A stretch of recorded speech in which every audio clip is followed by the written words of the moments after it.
So a few days ago, I seen on Instagram, no, Twitter, somebody getting a whole lot of backlash because of a tweet that they made. Now, I don't necessarily agree with the tweet, although I can understand where they're coming from. So I didn't like how everybody was acting like what they were saying was so preposterous and they could never possibly be able to empathize with that sentiment. So I decided to share my thoughts here. So the tweet it was actually a reply to a different tweet.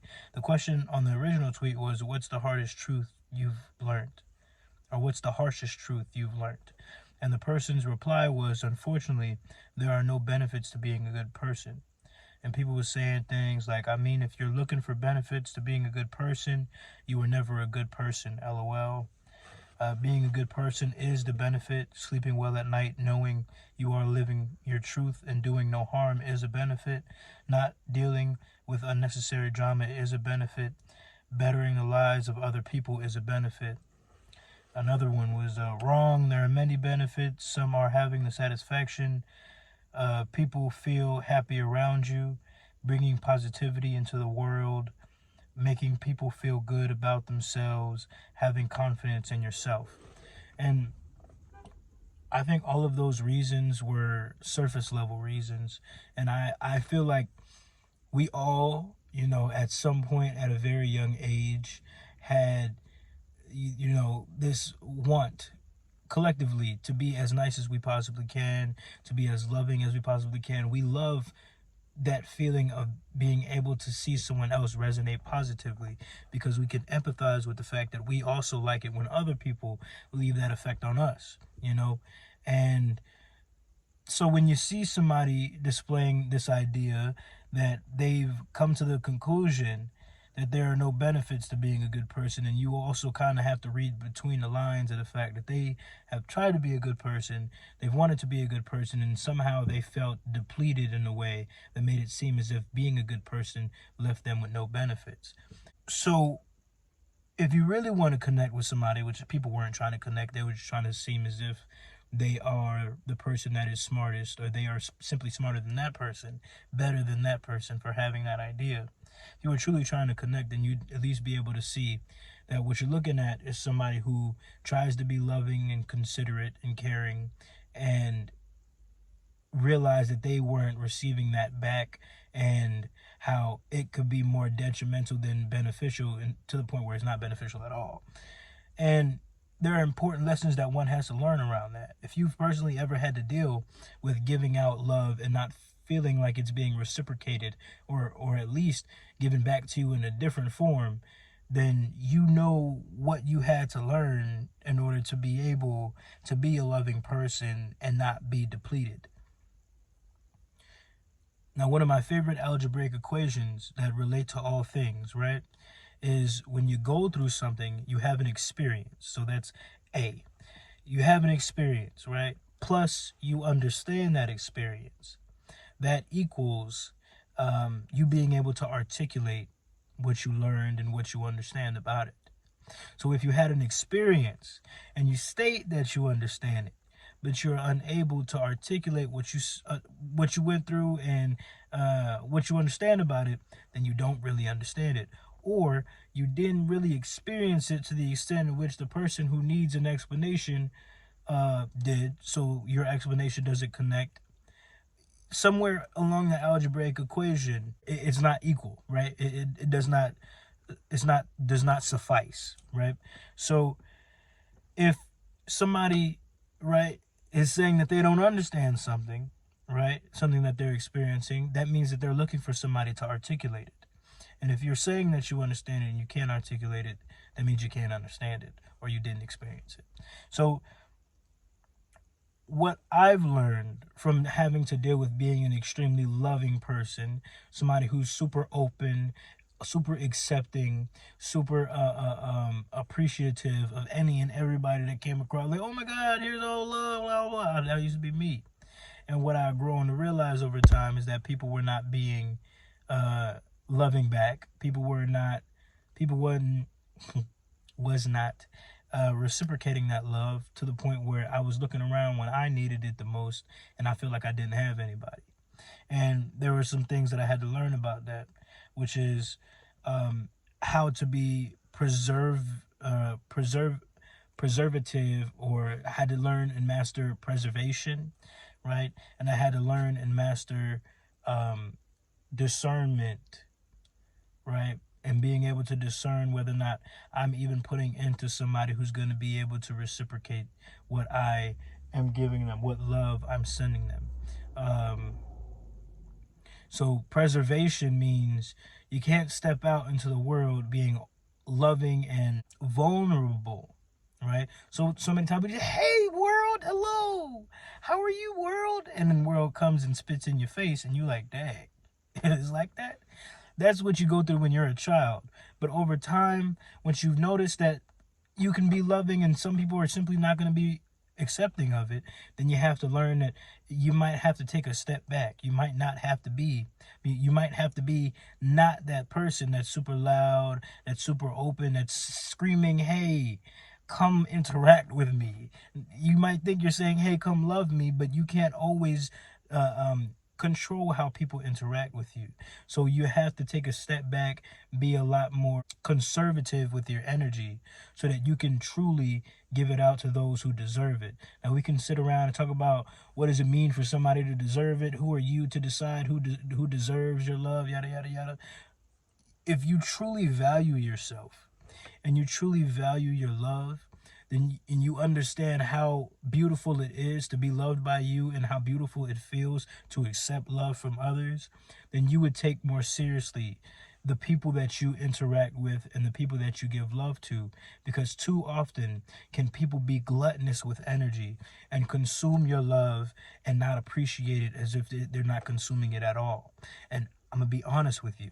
If you're constantly giving energy to somebody who does not appreciate it enough, who does not uh, um, take it in and allow it to satiate their need for love, but instead eats it as if it is nothing, spit it out as if it is nothing, and disrespect. After a while, what they say, fool me once, shame on you. Fool me twice, can't put the blame on you. Fool me 3 times, shame on me. If somebody is constantly disregarding the love that you give, if somebody is constantly disregarding the energy that you're putting out, you are going to be responsible for the fact that you're constantly funneling energy into something or someone who does not respect it. You should respect yourself enough. You should conserve your love enough that to the point where when you're putting it out, it is a true reflection of how you value it, right? And once you understand that, if you, well, first of all, if you understand that your love for yourself means that you deserve to give love just as much as you deserve to receive love, then you would prioritize the relationships that reciprocate that loving energy. Energy must be circulated, and you should prioritize the circulation of energy if you expect to continue to receive it. If you're expecting to continue to receive your love, then you should simultaneously be expecting to continue to give your love. You dig? Yeah.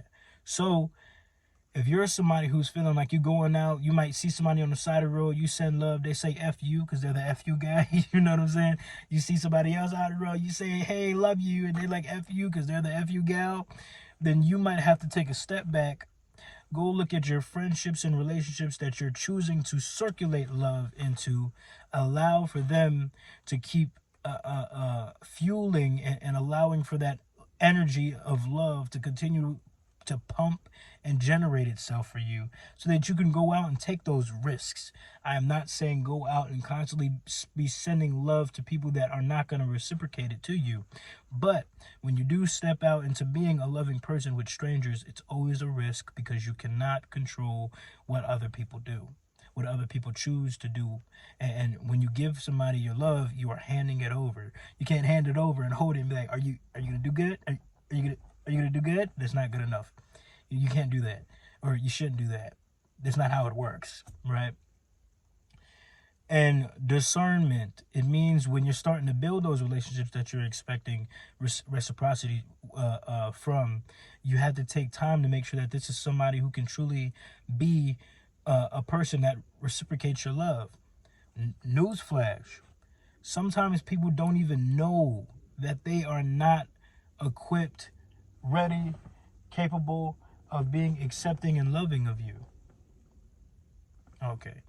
Some people don't realize that they can't see you. They cannot empathize with you. They don't realize that they're struggling with that. They don't realize that when you're looking for support, they like are subconsciously completely ignoring that. Some people don't realize it. We can sit there and say it's a reflection of their character because it makes us feel good to say somebody else is a bad person for the way that they've treated us versus them just simply being somebody who does not have what it takes to interact with us the way that we want them to.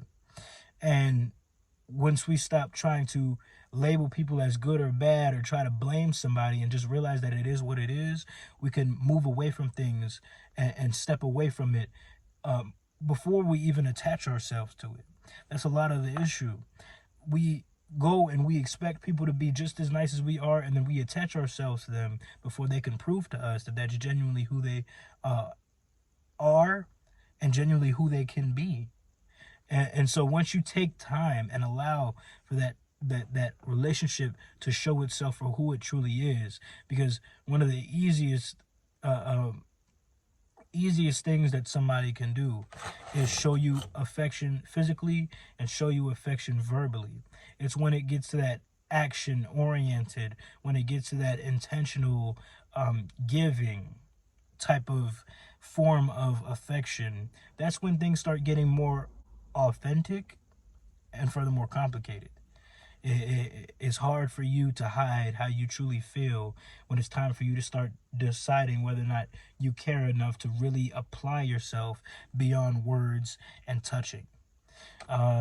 So yeah, you properly discern your relationships, right? Allow for that to be an engine that continues to generate and pump loving energy. So when you step out and you take those risks to be loving in situations that maybe have not fully proven itself to be somebody who's going to be considerate enough of your value, of your time, and of your energy to appreciate what you're giving and reciprocate it.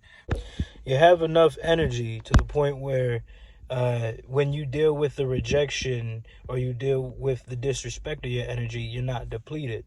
Now, once you have that foundation of energy that's being generated for you, you can step out into just giving an immense amount of love because you have an immense amount of overflow, both from how you love yourself and how you've been able to generate those validating relationships that reciprocate that love to you.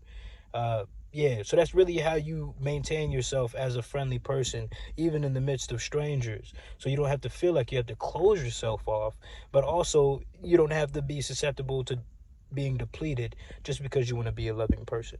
I got to go because my phone is overheating.